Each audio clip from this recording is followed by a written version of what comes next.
This is a podcast by the Straits Times.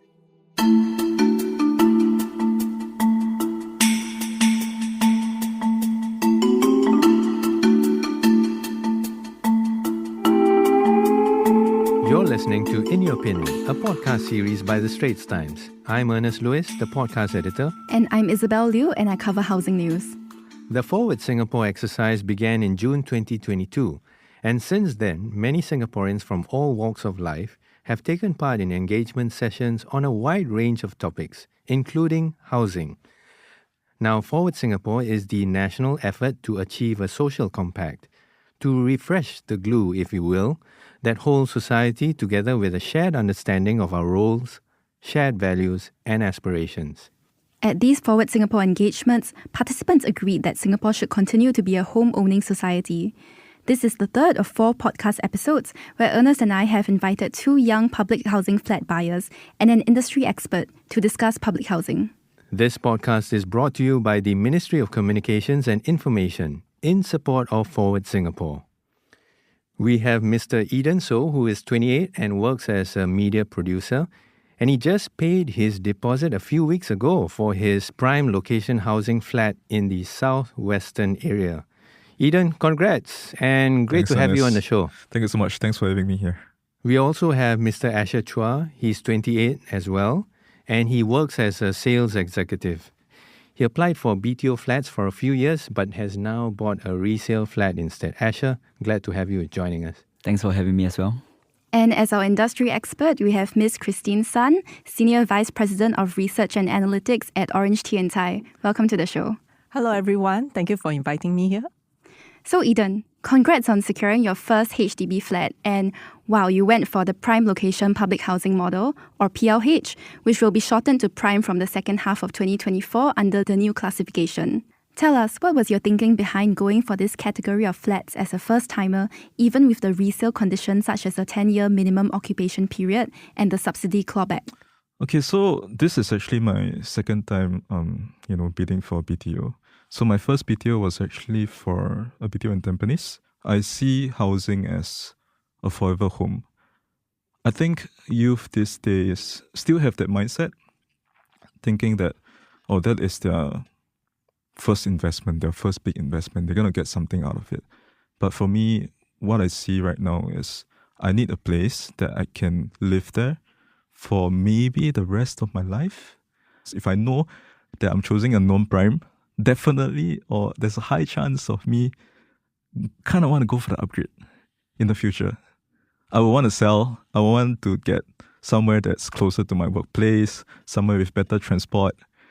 Yeah, that's the reason why I chose the prime instead. Did the additional subsidies play a part in your decision? I feel like the government is actually giving youths the option to actually have the ability to purchase a prime housing. But I feel like the government is having us to, kind of have the mindset of, you got to stay in the house.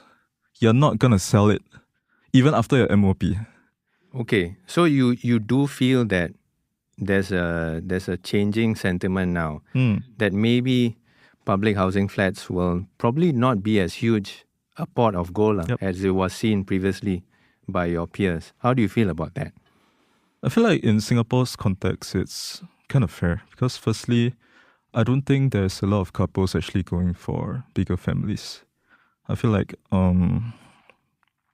there's not really a need for upgrades. Yes, it's unfair because the previous generation has that benefit of, flipping the houses for a profit when they sell it. But right now, I feel like it's a changing perspective for youth these days. We can't really afford to do it because we have a lot of other commitments in life. Things are getting more and more expensive. Vehicles last time used to be, COE is like $60,000 or something. Nowadays is climbing, and then there's just no way for us to be, putting our money into so many pockets. Yeah. So I feel like it's kind of fair in that sense. And more realistic, you feel? Yeah. It's more realistic. So even with the tighter restrictions for plus and prime flats, you're okay with that, right? For me, I'm okay with that. But for me, because I like that place, and then I don't have any plans to to sell, which is why I'm okay with the title restrictions. But funny thing is, when I was discussing with my partner, she actually brought up about, having that mindset of selling it after the MOP period. But then I kind of explained it to her that, this is the future for Singaporean youth. Yes. Okay, let's have a look at some background lately. The ideal of flipping one's HDB flat has been, in a way, reflected on the resale market. In August 2023, a record 54 units were sold for at least $1 million each, topping the previous record of 45 in September last year in 2022. The first 8 months of 2023 saw $294 million flats changing hands.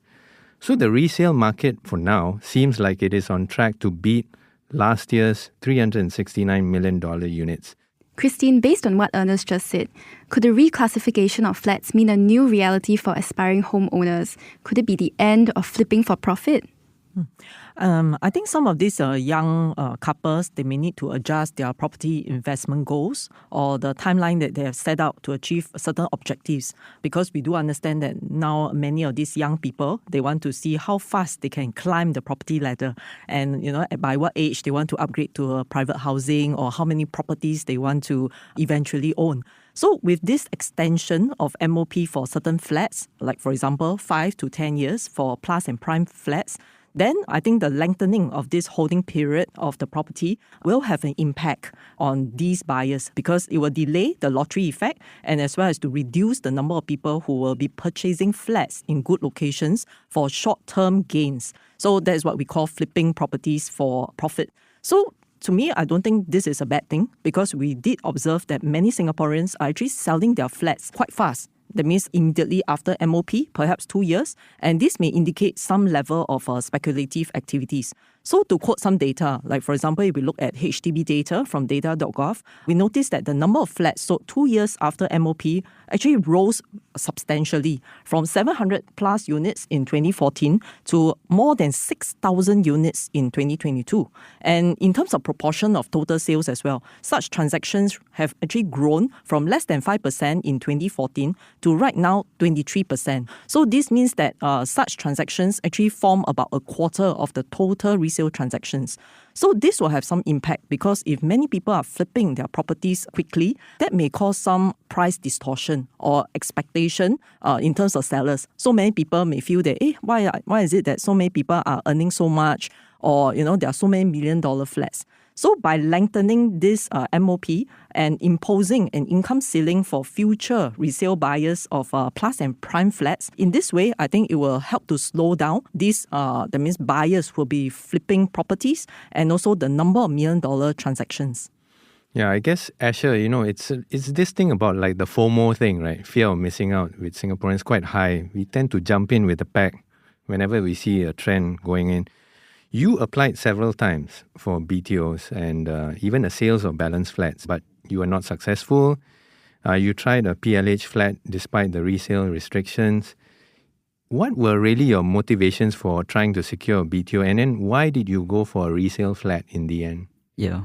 So, personally, for me, my reasons are quite practical and very realistic. As we all know, you have to wait for a BTO for 4 to 5 years, right, before it's ready. So a lot of times, even for me and my partner, straight out of university, I was the first to get out first to start working. We were straight away going let's go for a BTO. So for very practical reasons.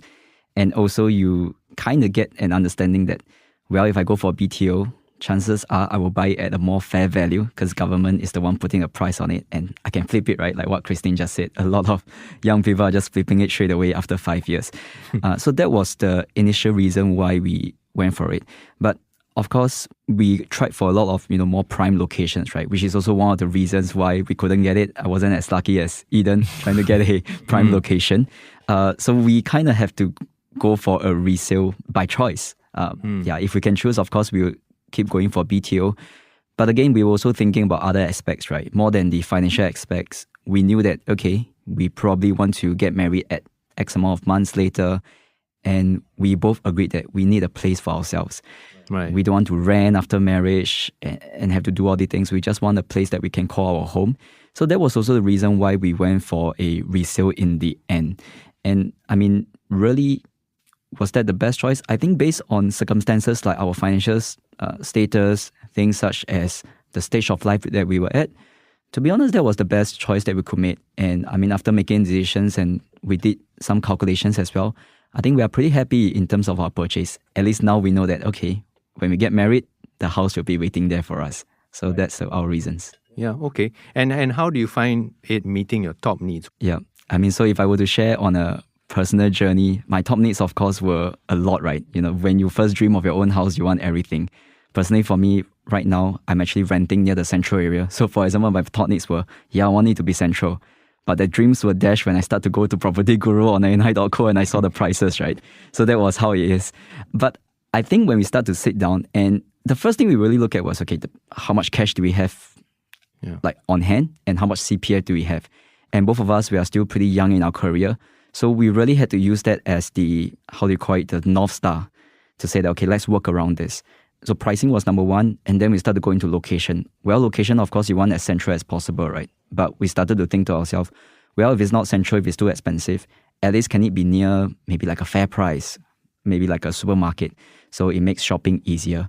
And we kind of also start to talk about, okay, do we want grants? Do we want the proximity grant? Because it's another addition 20K, which is very generous. So there were a lot of factors. And from there, we basically had to choose, right? We had to give out some things.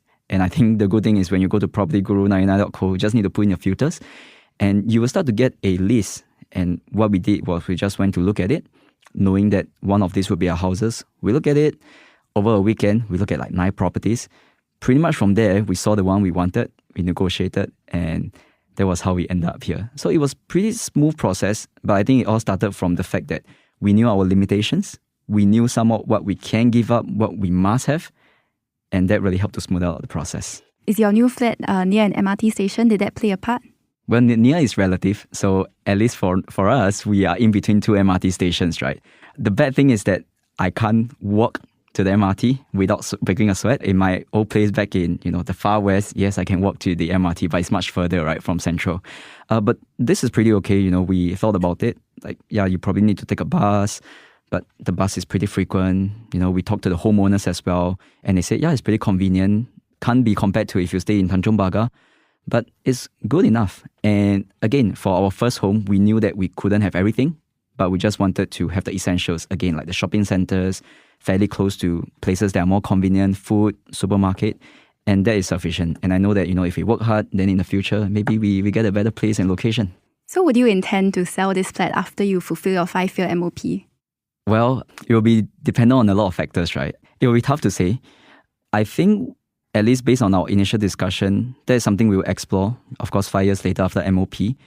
But whether we will execute on it is tough to say, because also dependent on the price, right? But it's not to say that it's impossible, because, for example, we spoke that, hey, it would be nice if we can, let's say, live in a condo one day. So by then, if the finances allow and we make the calculations, and if there's a good deal on the market, maybe we will go ahead. But for now, even if it doesn't happen in 5 years, we don't mind waiting, because generally it's a pretty good location based on just what our basic needs require. And in your case, Eden, very quickly, I mean, you just decided to bite the bullet. No? Mm-hmm. Yep, I did. Just settle on that one on that one spot and call it for forever home. Okay. I mean, this is you've got your first full-time job, right? Yes, correct. Okay. Did you even think that, oh, wow, I need to wait a couple of years, establish myself, then go for something? Or it was so affordable that you found that it made sense for you to go and bite the bullet? Okay, so the unit for me was, to my context, was pretty affordable in my context. But the thing is, what drew me to that area is because how I like that place and how me and my partner as a couple like that place. So we don't see ourselves moving to other areas of Singapore, to be honest. And because of that very reason, we bite the bullet and we just went for it. Yep. Find us on Apple, Spotify, Google Podcasts, or via the Google Voice Assistant and Amazon Alexa-enabled devices. And now back to our podcast episode. Back to our conversation with our 3 guests on public housing in Singapore. This podcast is brought to you by the Ministry of Communications and Information in support of Forward Singapore. Christine, with the reclassification of HDB flats, what do you think will be the impact on $1 million flats? So we have also looked at related data, and we found that more newly MOP flats were sold for at least $1 million. So in 2022, there were $63 million flats that were sold, flats that were 7 years old or below, and they make up about 17.1% of the total $1 million flat transactions. So no such transactions were recorded in 2014. So this shows that there was an increasing number of $1 million flats that were newly MOP flats. So if the numbers continue to jump, then we may see a distortion in terms of the price expectation of other sellers, and it can continue to fuel the heated $1 million flat market. So what do you think the authorities are trying to do here with the latest changes to the HDB classifications, with the prime plus and standard flats, and the resale restrictions that will take effect from the second half of 2024? How would these affect the resale flat prices and the resale market overall? I think one of the key changes that they have done is to lengthen the MOP period for certain flats like the plus and prime flats. So I think what they want to do is to reinforce the message that public housing is primarily meant to serve as a home for long term and not to be used for speculative investments. So why is it that they want to do that? I think that if many young Singaporeans were to sell their flats immediately after MOP and divest their sales proceeds to other riskier investment assets, then some of these young couples, especially the less savvy ones, they may risk losing their savings or not even having a roof over their heads in the long term. Therefore, if fewer people were to flip their properties right now, that will bring more stability in terms of demand, in terms of prices for the resale market. And of course, the other initiative that they put in is to have some income ceiling imposed on future resale plus and prime flats. So this means that there will be a certain cap on how much more buyers can pay for future resale units. So in that sense, that will also help to stabilise HDB resale prices in the long run. Of course, we recognize that the impact may only be seen many years later because the first batch of plus flats to hit the resale market will happen only about 17 years later. So if you calculate, that will work out to about 2040. So from now until then, we do expect some of these buyers, if they do not wish to be restricted by the longer MOP period for these new BTO flats, if let's say they were to choose the plus or the prime flats, then they are likely to either turn to standard BTO flats or they will opt for resale flats in the same locations. So demand for some of these flats in maybe the plus or prime flats, some of the resale unit prices may be pushed up slightly. And how would this change the behaviours of first-time buyers and existing homeowners? Would it change their mindset in terms of thinking about their first property? Yes, I think that what they are doing right now to lengthen the MOP is to create a new mindset among the young people. So since right now, those people who want to buy the, let's say, for example, the plus or the prime flats, and they know that they're going to be committed for a longer period, it means that they will have to be more careful when they select flats. So in the past, we do see many of these young people, perhaps they just put in maybe an application hoping to get the unit. So if they don't like the unit after 5 years, they will just sell it. But right now, I think they have to think carefully because they also have other measures. Like for example, if they were given a chance to select the flat and they don't, then there will be certain penalties as well. So all these initiatives have been put in. I believe that in the long run, it will help to stabilize the whole property market. Because right now, especially the young couples, they will have to think longer, they have to plan longer if they really want to commit to a certain, especially let's say, for example, a new flat or even a resale flat as well. Yeah, it sounds like that, right? I mean, from Eden's example here in our conversation, you sound very different from your peers, I would guess. But I guess it's changing. It's forcing you and your peers to change your thinking, right? Correct. What about your peers? How do they generally feel about this? They might have felt a bit like maybe Asher and his partner previously, or are they beginning to see that things are changing now? I would say that the youths these days are beginning to see the changes for sure because of all these new restrictions, and I don't think they are really going for a flat that think that it's good location, but at the same time when they choose the flat, they are actually banking in for the investment. I don't think they're seeing that right now with these new restrictions. So more of a long-term home owning priority. Okay. And okay, let me ask you guys, Eden, we start with you first. What's your top feedback point, right, regarding the new changes to the public housing system? If the government is actually trying to have the youths to purchase a home and then at the same time live forever in it. I'm actually quite worried because most of us would want to purchase a prime or plus housing. In that case, if let's say you want to stay in a house, you want to call it a forever home, you would most likely choose towards that path. Right. But those houses are priced a lot higher.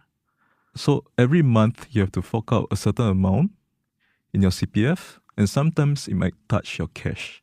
So with that in mind, I'm worried that are we able to retire at the age of 65 right now because of all these things that we need to, contribute monthly?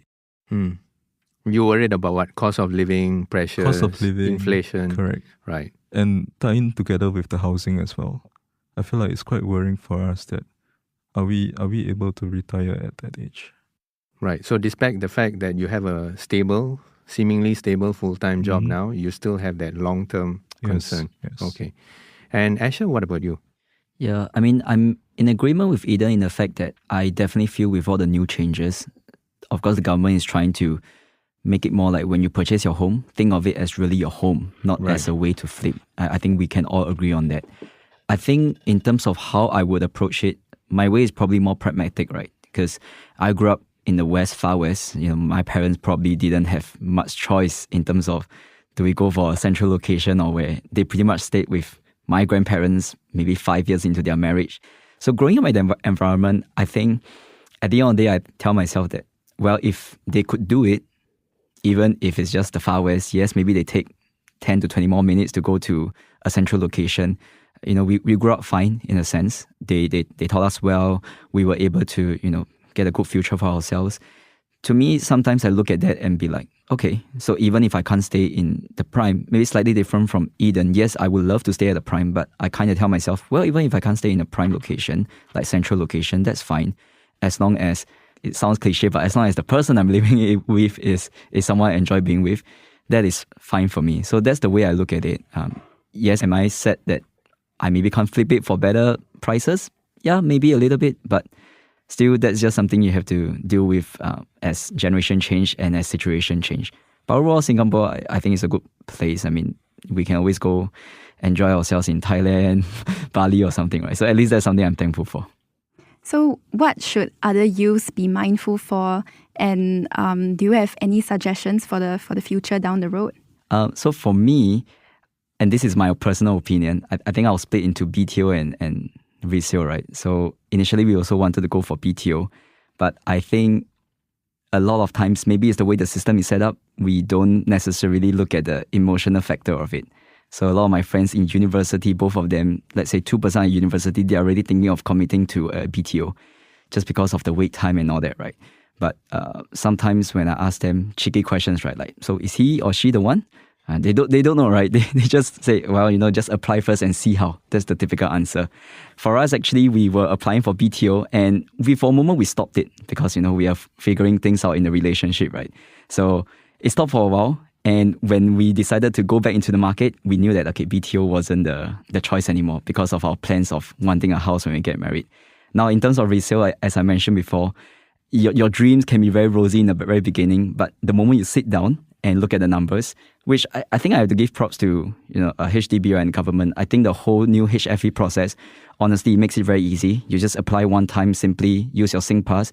You get ideas on, are you eligible for what kind of grants? What kind of houses can you get? You get all the information, and from there, you just take your pick because you straight away know what is your limitations. So I would say do that, look at the numbers, and kind of talk to each other on terms of what is really something you want, what is something that you can give up. And you'll find that actually when you have a limited amount of cash or limitations of money available, you find that you can start to give up a lot of things. You realize that a lot of things are wants, not needs. So that's what I would say, right? Being realistic, and I believe it will be fine as long as it's with the right person. And Christine, HDB resale prices have been rising for about 3 years now. Earlier, you mentioned that the reclassification system could potentially help to keep things more affordable, but that would likely only reflect on the resale market in 2040. In terms of now till then, will prices continue to rise, and by how long? Well, if we talk about HDB resale prices, I think that we may see a divergence or uneven price growth for different segments, because we do understand that prices, they are quite affected by supply. So I think that how prices are going to move in certain areas will then depend on how much or how many BTO flats the government is going to launch in the next few years. Because we do know that they are releasing a lot of new land. Moving forward, they are already redeveloping a lot of old buildings.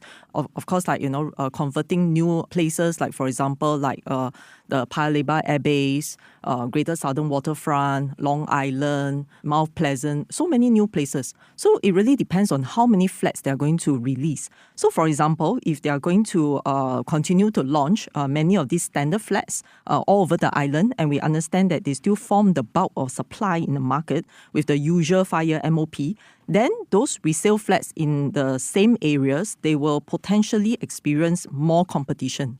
So if that's the case, then perhaps prices will be more stable in that sense.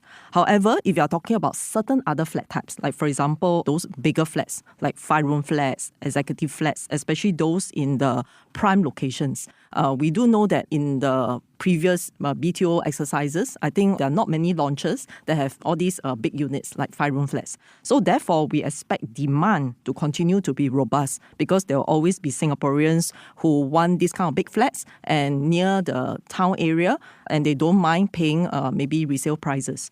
So, but if you talk about in general, will the housing system, or will there still be flats that will be affordable? Then I think that it really comes down to your choice and what they prefer. And of course, their eligibility for the grant. Let's say, for example, if it's a couple who don't mind staying maybe not at the plus or prime locations, then there will always be affordable flats in terms of standard flats in many parts of Singapore, because we already, just now as I mentioned, they're going to open up many new areas. Then if let's say, for example, some of these couples, if they qualify for many of these grants that are available, so after grant, they actually can buy quite affordable flats in plus and prime locations, which otherwise perhaps it may not be within their reach or financial reach, because some of these areas right now, you can only buy maybe a private condo. Yeah. Then, of course, if you talk about prices, there will also be the other area that people are looking at. How will this affect my ability to upgrade to private housing? So I guess that I think the other caveat is that, when they add this, that means the lengthen the MOP, they potentially delay or pace the upgrading time frame for some of these HDB upgraders. So some people will say that, because of that, then does it mean that we will not be able to upgrade so fast? But, if you look at it positively, delaying or pacing this upgrading time frame will actually allow the private home supply to catch up while demand is being pushed back. So in this way, it actually helps to moderate the price growth in the private market in the long run. So, so eventually, if they were to buy a private home in future, if prices were to grow at a slower pace, then it's also better for them. And of course, on the other hand as well, or in addition, young families will also have more time to save for retirement, and they can actually save more and buy a bigger property when they upgrade next time. All right. Thanks, everyone, for sharing all your views and insights. Thanks, Eden. Thank you. And Asher, good feedback from you as well. Yeah, thanks for having me. And Christine, thanks for your insights and observations about the possible trends going forward. You're most welcome. Well, that's a wrap for this episode of In Your Opinion, a podcast series by the Straits Times. If you'd like to read our opinion columns and Isabel's public housing articles, there are links in our podcast show notes. This episode was brought to you by the Ministry of Communications and Information in support of Forward Singapore. Thanks for listening. That was a podcast by the Straits Times. Send your feedback to podcast@sph.com.sg. Find us on Apple, Spotify, Google Podcasts, or via the Google Voice Assistant and Amazon Alexa-enabled devices. For more podcasts by the Straits Times, the Business Times, and Money FM 89.3, you can also download the Audio by SPH app. That's AWEDIO.